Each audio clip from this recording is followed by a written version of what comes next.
নমস্কার বন্ধুরা, আজ কথা বলবো শপসি অ্যাপ কিভাবে ওপেন করব। প্রথমত প্লে স্টোরে গিয়ে আমরা শপসি লিখলেই ওখানে শপসি অ্যাপ আমরা পেয়ে যাব। আর তোমরা যদি মনে করো আমার এই ভিডিও ডেসক্রিপশন থেকে ইনস্টল করবে তো করতে পারো। আমি ভিডিও ডেসক্রিপশনে শপসি অ্যাপের লিঙ্ক দিয়ে রাখবো, ওখান থেকে ইনস্টল করে তোমরা ওপেন করতে পারো। তাহলে চলো আমরা অ্যাপসটিকে ওপেন করি। বন্ধু, আমার অ্যাপটা ইনস্টল করা আছে, তো আমি অ্যাপটা ওপেন করলাম। নেটটা একটু স্লো আছে, তো একটু প্রবলেম হচ্ছে। তো চলুন ডান সাইডে নিচে অ্যাকাউন্টে ক্লিক করি।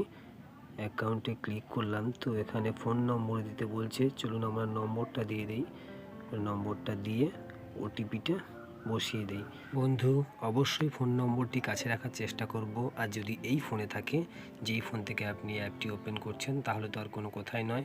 তো ওটিপি আমাদের চলে আসলো এবং দেখুন অ্যাপটি ওপেন হয়ে গিয়েছে। এবার চলুন আমরা অ্যাড্রেসটা ঠিকঠাক করে দিয়ে দিই, যাতে অর্ডার করলে বাড়ি পর্যন্ত আমার প্রোডাক্টটা আসতে পারে। তো আমরা উপরে দেখছি মাই আর্নিংস, মাই ব্যাঙ্ক অ্যাকাউন্ট, তারপরে আছে মাই বিলিং ডিটেলস। তো আমরা মাই বিলিং ডিটেলসে ক্লিক করব। তো ক্লিক করলে আপনি দেখুন অ্যাড বিলিং ডিটেলসের নিচে আছে বিলিং অ্যাড্রেস। তো ওই অ্যাড্রেসের ওখানে আমরা যা যা আছে দিয়ে দেবো। প্রথমে নাম চাচ্ছে, নাম দেব। তারপরে অ্যাড্রেস চাচ্ছে, আপনাদের যে অ্যাড্রেস আছে দিয়ে দেবেন। পিনকোডটা ঠিকঠাক দিয়ে দেবেন, সিটি স্টেট দিয়ে নিচে সেভ আছে, সেভটা করে দেবেন। তো ধন্যবাদ, আপনাদের অ্যাড্রেস ঠিকঠাক দিলে আপনাদের অ্যাড্রেসে আপনাদের প্রোডাক্ট পৌঁছে যাবে।